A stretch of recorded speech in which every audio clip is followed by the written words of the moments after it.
Next week we'll be halfway through. Huh? Acts 120. This is,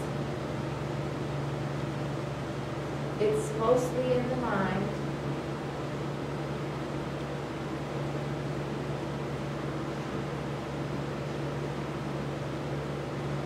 Part 2.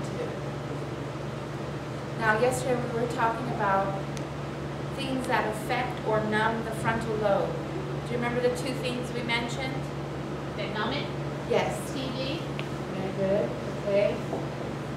And Video games. video. And boom, boom, boom. Yeah, and music. The music, rock music, rap music.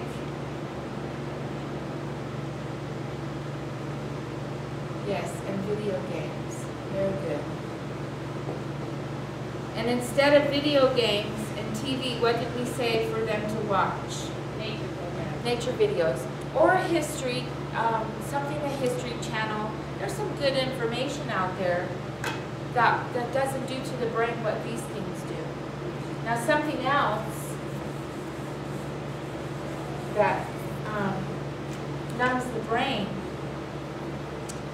let me see. Ministry of Healing, page 445. I have my glasses today. 445, paragraph 3.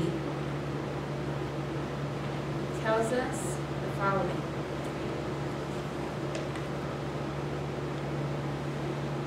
It says there are works of fiction that were written for the purpose of teaching truth or exposing some great evil. Some of these works have accomplished good, yet they have also wrought untold harm. You ever heard like people watching Harry Potter? Oh, it has some good principles in it. It has a lot of untold harm as well. They contain statements and highly wrought pen pictures that excite the imagination and give rise to a train of thought which is full of danger, especially to you. Sister White said when she was a little girl, her parents had the book, Fox's Book of Martyrs.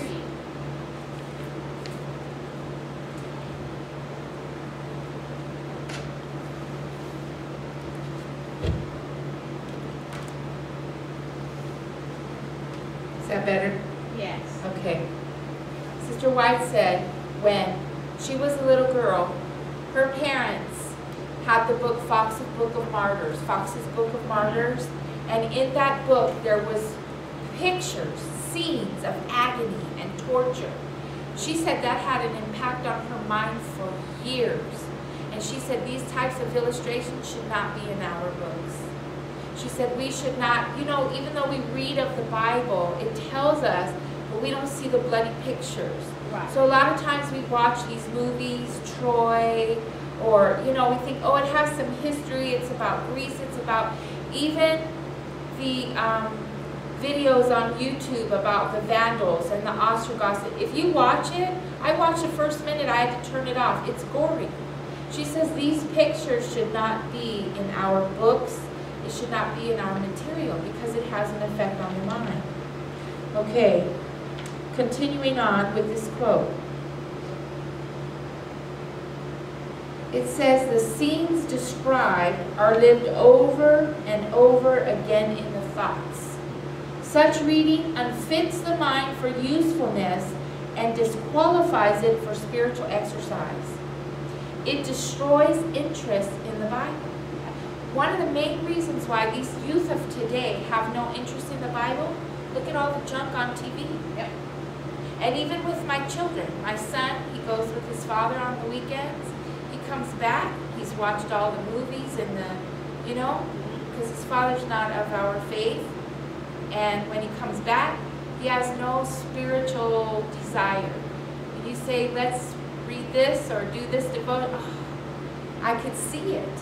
Praise the Lord, I have him 4 days and his dad only has him 3 days. But you can see it. It really has an effect on the children. It makes these children lazy. It makes them not appreciate the spiritual things. Such reading reminds for usefulness and disqualifies it for spiritual exercise. It destroys interest in the Bible. Heavenly themes find little place in the thoughts. As the mind dwells upon the themes of impurity portrayed, passion is aroused, and the end is sin. And even about fiction, if you read Child Guidance in Adventist Home, when you give them fiction, they start doubting what the scriptures say because they think it's fiction. You see? And to children, when you turn the TV on and you put that little cartoon for them, it's like you're opening the drapes and they're looking out your window. To them, it's reality. What they see on there. That's why boys, when they see Superman and Batman, well, who are they imitating? Superman and Batman. They're flying. They want to be these things for Halloween. You see it everywhere. They're imitating what they see on television, and it has an effect on the mind. And we are told not to take heed to what in the Bible? Fables. Oh, yes. What's a fable? Cartoon.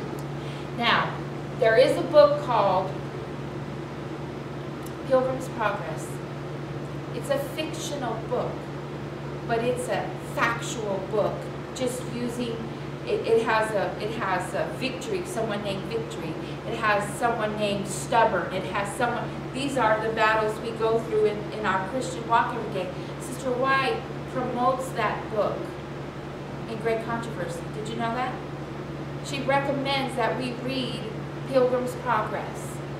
But she says Uncle Tom's Cabin and these other books, we're not supposed to read them. We are not to read the literature that the world is reading. We don't need to read Moby Dick, Tom Sawyer, and what are they called? Little House on the Prairie books. We don't need to read that. And I remember someone who's of our faith has a ministry. And they protect their children from television and a lot of stuff. But sometimes you go to families' houses and the TV and stuff will be on. So when they go to families' houses, they only allow certain programs. They'll tell the family, we'll only come. Well, they put Little House on the Prairie. And one day, one of these boys, very godly little children, raised correctly, came home and slammed the book down on the table and said the D word, D-A-M. And the father, they never taught the children this, and they said, where did you learn that? I saw it on Little House on the Prairie. So even in those shows, if you look at them, they've got a lot of good, but they got a lot of bad in them as well. So we have to be very careful. Okay, so what you read also affects the frontal lobe. Novel reading, fictional reading, this would head under fiction, stuff that we shouldn't. And you guys ever heard of a TV channel called Lifetime? That's a horrible channel. Every woman that I know who watches those programs is on antidepressants, and I'm not kidding you. Really? Yes. Wow. Because it's always about murder and rape and abuse, and the husband is crazy and he's living two lives. It's nothing positive. And how can you, by beholding, we become what? Change. And it has an effect on the mind. I remember, I'll kid you not, this was in '86 when Oprah first came out. And I was living with my girlfriend and her husband at her mom's house. And we used to watch Oprah every single day. This was before I was ever a Christian. And everything Oprah said, she would come, her husband would come home, I know you're doing this, I know you're doing that, because Oprah said, to the point where her husband had to tell her, you're not watching Oprah anymore. So really, by beholding, we do become changed. And don't let people fool you into saying what we watch doesn't change us, and what we watch doesn't have an effect. What's going to take place today? February 6, 2011. Super Bowl Sunday. Now, us as Christians, we're not going to watch it, but you can't help but to know it is because it's advertised everywhere. You go on Yahoo, it's advertised. Now, how much money are they paying for these 30-second ads? $3 million for a 30-second ad. They said this is the highest being ever paid. Yes. Now, why would they pay that much money on an ad? Because they know that it will have an effect. Because they know it will have an effect on your mind. By beholding, we become changed. What about these rappers? Okay, how do they dress? They dress with their pants hanging down. They got a little swag when they walk in. They got a little slang. They didn't grow up that way. They weren't born that, dressing like that, talking like that, acting like. By beholding, we become changed. And when they say, well, you have to respect me, I'm my own person. You're not your own person. You're imitating what you're seeing. Be yourself. Don't be trying to be somebody else. These things have an effect on the mind, and people don't realize that. Okay. You've heard of schizophrenia, right? Schizophrenia is also centered in the frontal lobe. When we read novels, it puts the mind into an imaginary world, and science has proven a lot of novel reading causes schizophrenia. A lot of people don't know that. Let me read to you some things for schizophrenia as well, seeing that we're on that subject. Schizophrenia is covered in this book as well. Okay, here we go. It says that you want to increase wheat germ. Why wheat germ? What did we talk about yesterday? What is wheat germ full of? B vitamins. Oh, B vitamins, yes. The B group vitamins, vitamin E, and minerals that balance the nervous system. Okay? Fruit, an abundance of fruit. It says these provide sugars, vitamins, and minerals that promote proper brain function. Vegetables. Sounds like our diet, doesn't it? Fresh vegetables have a healthy, invigorating effect that benefits those with mental illness. Legumes. These are a good source of proteins, complex carbohydrates, and the B vitamin groups. All the B vitamins. Olive benefit for schizophrenics. And nuts. Good source of vitamin B and E and essential fatty acids that play an important role in brain chemistry. It says to eliminate alcoholic beverages, stimulants, additives, dairy products, and gluten. Gluten in those who are schizophrenic, so you want to remove the gluten products. Okay, let's keep going on. Oh, when dealing with people who are schizophrenic, you want to have them read things that are going to stimulate the mind. So what they recommend is, corresponding to the day of the month it is, read the Proverbs for that day.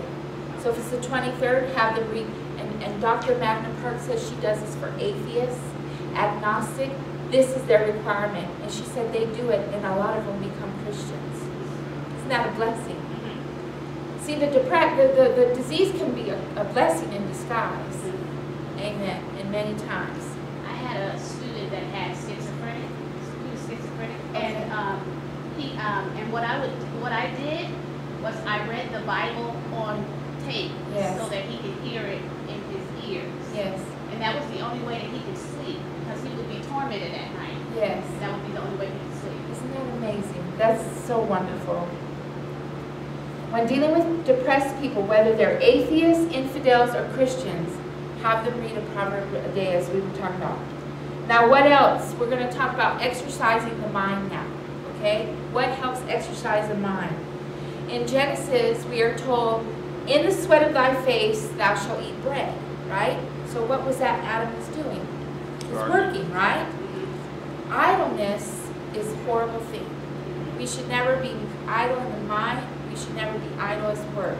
Sometimes we have to pull away and get recreation, take a break, because we can break down if we're doing too much. But they said keep these people busy. If they have little yard at home, have them plant a garden, have them, the women plant strawberries and flowers, get them out in the sunshine, following the laws of health, doing some gardening, keeping busy, working. If the men are not workers, get them involved in something that they can do to stay busy. You know, if they're type they don't want to do any work, have them go find cans, collect cans everywhere. That'll get them walking and out in the sunshine. But get them busy doing something. As we learned yesterday, an idle mind is the devil's workshop. And you can find that in Education, page 189, paragraph 5.